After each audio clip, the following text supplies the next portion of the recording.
नमस्कार all of you. SBN online study में आप सभी का स्वागत है। जैसा कि आप सभी जानते हैं, इससे पिछले वीडियो में हमने लोकसभा यानी कि संसद का जो एक अंग है लोकसभा, उसे जाना, संसद के निम्न सदन को जाना। आज हम संसद के उच्च सदन यानी एक स्थायी सदन को जानेंगे जिसका नाम है राज्यसभा। तो राज्यसभा के बारे में जानते हैं हम। राज्यसभा जो है संसद का एक बहुत महत्वपूर्ण अंग है। ये उसका एक स्थायी सदन है, ये कभी भी भंग नहीं होता है, इसलिए स्थायी सदन है। इसको विशेषज्ञ समूह भी कहा जा सकता है। इसको जो है हम ये कह सकते हैं कि ये जो है राज्यों का प्रतिनिधित्व करने वाला एक सदन है। तो इसको बहुत सारे अन्य नामों से जाना जाता है। तो आज हम देखेंगे कि इसके बारे में कि किस तरह से इसका निर्वाचन होता है, इसकी सदस्य संख्या क्या होती है, योग्यताएं क्या चाहिए, कार्यकाल कितना होता है, इसमें अधिकारी कौन कौन होता है। तो इन सब के बारे में हम जानेंगे। तो शुरू करते हैं। सबसे पहले हम देखते हैं राज्यसभा का निर्वाचन। तो राज्यसभा का निर्वाचन जो है वो अप्रत्यक्ष निर्वाचन होता है। अप्रत्यक्ष निर्वाचन क्या होता है, ये शॉर्ट में आपको मैं समझा देती हूँ कि वह निर्वाचन जिसमें जनता सीधा सीधा यानी प्रत्यक्ष रूप से भाग नहीं लेती है, यानी सीधा जनता अपना प्रतिनिधि नहीं चुनती है, बल्कि जनता द्वारा चुने गए प्रतिनिधियों के माध्यम से जो है निर्वाचन होता है और वहाँ से जो है उनका प्रतिनिधि भेजा जाता है। यानी कहने का मतलब ये हो गया कि हम डायरेक्ट वोट देकर के चयन नहीं करते हैं, यानी डायरेक्ट वोट देकर के हम नहीं चुनते हैं। हम वोट देकर के जिन्हें चुनते हैं वो चुने गए व्यक्ति ही मतदान करते हैं और वो राज्यसभा के सदस्यों को चुनते हैं। तो इस तरह से अप्रत्यक्ष निर्वाचन होता है। और विधानसभा जो है, विधानसभा के माध्यम से अपने अपने राज्यों के प्रतिनिधि जो है वो राज्यसभा में भेजे जाते हैं। अब अगर हम इसकी सदस्य संख्या देखें तो राज्यसभा में सदस्य संख्या अधिकतम 250 है, लेकिन वर्तमान में अगर हम देखें तो 245 सदस्य हैं, जिसमें से 233 राज्यों से निर्वाचित होकर के आते हैं, यानी राज्यों की विधानसभाओं के माध्यम से आते हैं। और 12 सदस्य जो हैं उन्हें राष्ट्रपति मनोनीत करते हैं। यानी अगर हम देखें तो ये जो 12 सदस्य हैं इनको राष्ट्रपति कौन से क्षेत्रों से मनोनीत करते हैं, तो कला, विज्ञान, साहित्य, मनोरंजन, ये जो क्षेत्र हैं इन क्षेत्रों में ये अपनी विशेष योग्यता दिखा चुके हों या अपना विशेष योगदान दे चुके हों, तो इनको जो है राज्यसभा के सदस्य के रूप में राष्ट्रपति द्वारा मनोनीत कर लिया जाता है। तो 12 सदस्य ऐसे होते हैं जो कला, विज्ञान या साहित्य के क्षेत्र में अपना बहुत अच्छा योगदान दे चुके होते हैं और उनको राष्ट्रपति मनोनीत करता है राज्यसभा सदस्य के रूप में। अब अगर हम योग्यताओं पे जाएं तो योग्यताएं वैसे अगर हम देखें तो सारी योग्यताएं सेम लोकसभा की तरह ही है। यानी जो भी व्यक्ति राज्यसभा का सदस्य बनना चाहता है वो भारत का नागरिक होना चाहिए, किसी भी लाभ के पद पे कार्यरत ना हो, चाहे वो केंद्र सरकार का हो या राज्य सरकार का हो, दोनों ही क्षेत्रों में वो लाभ के पद पे कार्यरत नहीं होना चाहिए। किसी भी संस्था द्वारा पागल या दिवालिया घोषित ना किया गया हो, यानी उसे किसी प्रकार का कोई मेंटली डिसऑर्डर ना हो, या वो कहीं ना कहीं किसी बैंक द्वारा जो है बैंकरप्ट घोषित ना किया गया हो। तो इस तरह से किसी भी संस्था के द्वारा पागल या दिवालिया घोषित ना किया गया हो। ये सारी जो योग्यताएं हैं ये समान सेम लोकसभा के जैसी ही है।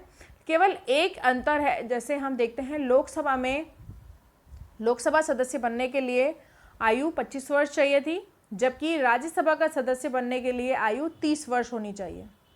अब हम देखते हैं इसका कार्यकाल। तो कार्यकाल जो है वो राज्यसभा का कार्यकाल 6 वर्ष का होता है। और ऐसा नहीं है कि 6 वर्ष के बाद सारे एक साथ रिटायर हो जाते हैं, नहीं, क्योंकि ये एक स्थायी सदन है, ये कभी भी भंग नहीं होता है। तो इसीलिए हम देखेंगे कि प्रत्येक 2 वर्ष बाद, यानी हर 2 वर्ष बाद 1/3 सदस्य जो हैं वो रिटायर हो जाते हैं, यानी वो सेवानिवृत्त हो जाते हैं और उनकी जगह पर नए सदस्यों का निर्वाचन हो जाता है। तो हर 6 वर्ष के बाद में 1/3 सदस्य जो हैं वो 2 वर्ष के बाद में रिटायर हो जाते हैं।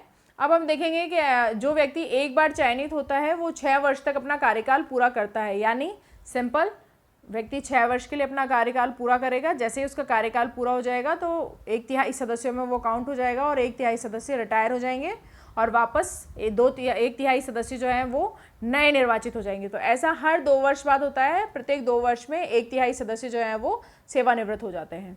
अब उसके बाद हम देखते हैं अधिकारी। तो राज्यसभा में जो है कौन कौन से अधिकारी होते हैं, तो राज्यसभा में 2 अधिकारी प्रमुख रूप से होते हैं। राज्यसभा में एक तो होता है सभापति और एक होता है उपसभापति।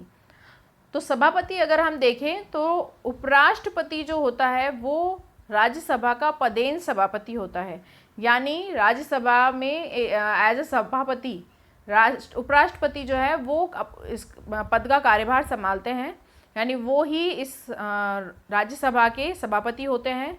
इनका कार्यकाल 5 वर्ष का होता है, 5 वर्ष बाद ये रिटायर हो जाते हैं और जो भी नए उपराष्ट्रपति बनते हैं वो कार्यभार संभालते हैं, यानी प्रत्येक 5 वर्ष के लिए इनका निर्वाचन होता है ना। लेकिन अगर हम देखें तो उपसभापति जो होते हैं वो राज्यसभा के सदस्य अपने में से ही किसी एक को उपसभापति नियुक्त करते हैं, और उपसभापति जो होता है उसका कार्यकाल 6 वर्ष होता है। सभापति की अनुपस्थिति में उपराष्ट्रपति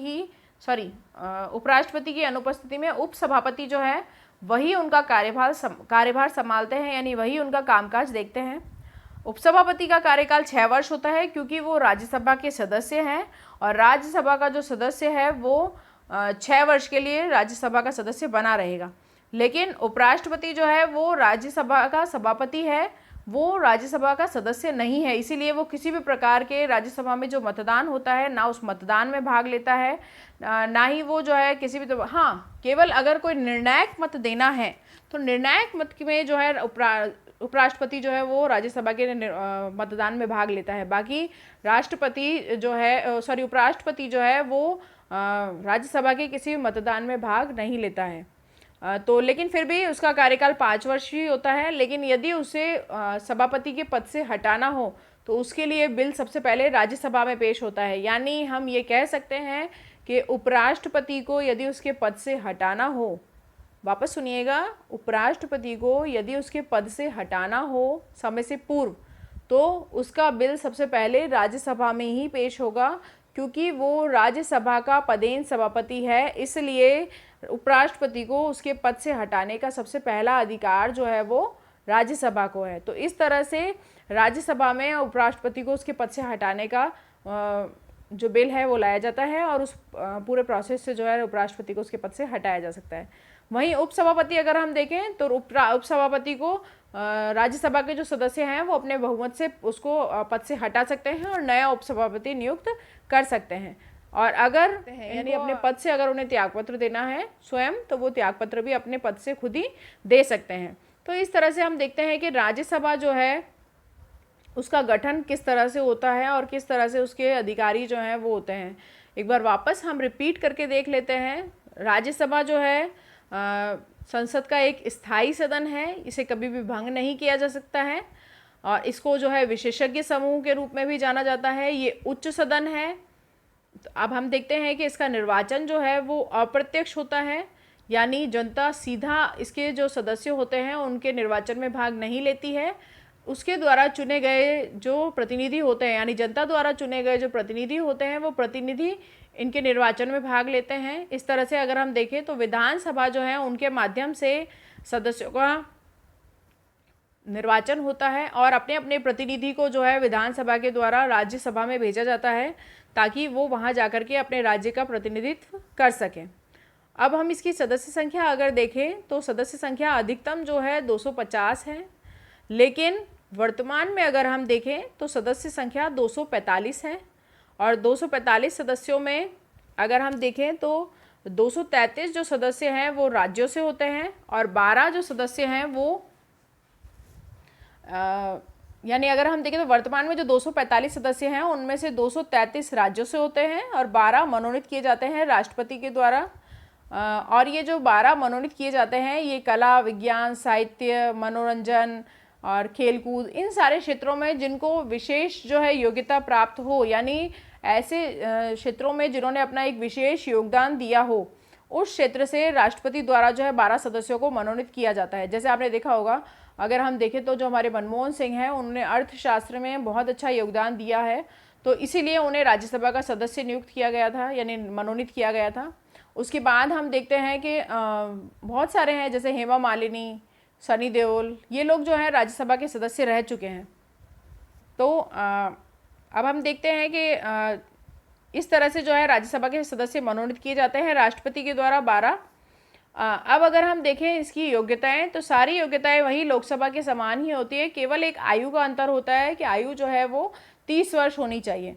यानी अगर व्यक्ति को राज्यसभा का सदस्य बनना है तो उसे वह भारत का नागरिक होना चाहिए और उसकी आयु जो है वो 30 वर्ष होनी चाहिए, यानी वो 30 वर्ष आयु पूर्ण कर चुका होना चाहिए।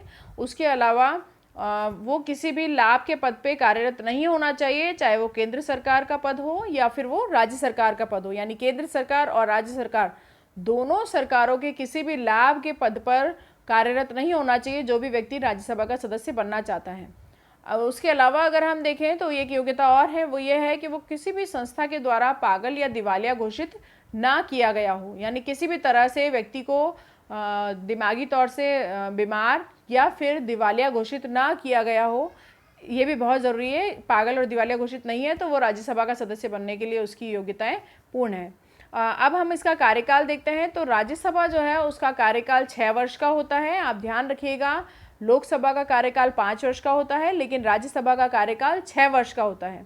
राज्यसभा जो है इसमें हालांकि कार्यकाल 6 वर्ष का होता है, लेकिन ऐसा नहीं है कि 6 वर्ष के बाद सारे सदस्य एक साथ पद से हट गए और दोबारा जो है सदस्य निर्वाचित होंगे। नहीं, केवल प्रत्येक 2 वर्ष बाद 1/3 सदस्य जो हैं वो सेवानिवृत्त हो जाते हैं और उनकी जगह पे नए सदस्यों को निर्वाचित कर दिया जाता है। तो इस तरह से ये कभी भी भंग नहीं होता है, इसमें हमेशा सदस्य बने रहते हैं। केवल 2 वर्ष के बाद 1/3 सदस्य जो हैं वो सेवानिवृत्त हो जाते हैं और उनकी जगह पे नए सदस्यों को निर्वाचित कर लिया जाता है। अब हम इसके अधिकारी अगर देखें तो 2 अधिकारी होते हैं, एक उपराष्ट्रपति यानी एक सभापति और एक उपसभापति होते हैं। तो अगर हम देखें तो राज्यसभा के सभापति के रूप में जो है उपराष्ट्रपति होते हैं। उपराष्ट्रपति ही राज्यसभा के पदेन सभापति होते हैं। इनका कार्यकाल 5 वर्ष होता है। भले ही राज्यसभा का कार्यकाल 6 वर्ष है, लेकिन उपराष्ट्रपति का कार्यकाल 5 वर्ष होता है और इसीलिए उपराष्ट्रपति भले ही राज्यसभा के पदेन सभापति हों, लेकिन फिर भी उनका कार्यकाल जो है वो 5 वर्ष का होता है। और उपसभापति जो है वो क्योंकि राज्यसभा के सदस्यों में से ही चुने जाते हैं, राज्यसभा के जो सदस्य होते हैं वो ही अपने में से किसी एक सदस्य को उपसभापति पद के लिए चुनते हैं, तो इसीलिए उपसभापति जो है उसका कार्यकाल 6 वर्ष का होता है। सभापति का कार्यकाल केवल 5 वर्ष का होता है और उपसभापति का कार्यकाल 6 वर्ष का होता है। तो इस तरह से उपराष्ट्रपति जो है वो पदेन सभापति के रूप में कार्य करते हैं 5 वर्ष तक, और 5 वर्ष बाद जब नए उपराष्ट्रपति आ जाते हैं तो वो अपना कार्यभार संभालते हैं। बाकी उपसभापति जो है वो 6 वर्ष तक कार्य करते हैं। यदि सभापति अनुपस्थित हैं किसी भी बैठक में तो उनकी जगह पर उपसभापति कार्यभार संभालता है। सभापति और उपसभापति दोनों को हटाने का अधिकार राज्यसभा के सदस्यों को होता है, क्योंकि दोनों ही अगर हम देखें तो हालांकि उपराष्ट्रपति जो है वो राज्यसभा के द्वारा चयनित नहीं होते हैं, लेकिन क्योंकि वो उनके पदेन सभापति हैं, उन्हें अगर सभापति के पद से हटाना है तो सभापति के पद से हटाने का जो कार्य है वो राज्यसभा सदस्यों द्वारा ही किया जाएगा। अब हम देखते हैं उपसभापति जो है, तो उपसभापति को उनके पद से अगर हटाना है तो राज्यसभा के सदस्य ही अपनी सहमति से उन्हें पद से हटा सकते हैं। तो इस तरह से हम देखते हैं राज्यसभा का जो पूरा गठन है, पूरा जो संगठन है उसका वो किस तरह से बनता है, कौन कौन उसमें अधिकारी होते हैं और किस प्रकार से वो कार्यभार देखते हैं। तो बहुत बहुत धन्यवाद। आप इसे बार बार देखिए ताकि आपको ये पता चले कि राज्यसभा किस तरह से गठित होती है और उसका संगठन जो है वो किस प्रकार से होता है। बहुत बहुत धन्यवाद।